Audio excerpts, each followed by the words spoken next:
Аккан судай узун болсун өмүрүң, таң нурундай ачык болсун көңүлүң. Ала туудой тиреп башыңды, куттуу болсун бүгүнкү туулган күнүң деп Бишкек шаарынын кымбаттуу тургуну кызыбыз Адиева Роза Мажитбековнаны 17 апрель 14 жаш өздүк майрамы менен куттуктайбыз.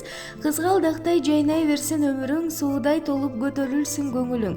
Жан дүйнөңө кир жукпай, бактылуу да узун болсун өмүрүң. Ардактуу кызым, жашооңо шаң, жүзүңө күлкү, жүрөгүңө иман тилейбиз.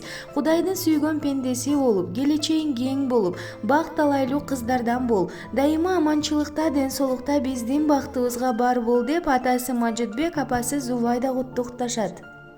Ай кызым, көңүлү шай кызым, келе койма жан кызым.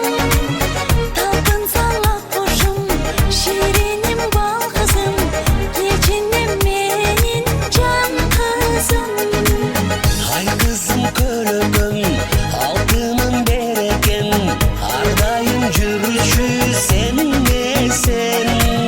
Жаралдым канымдан, артыксың жанымдан.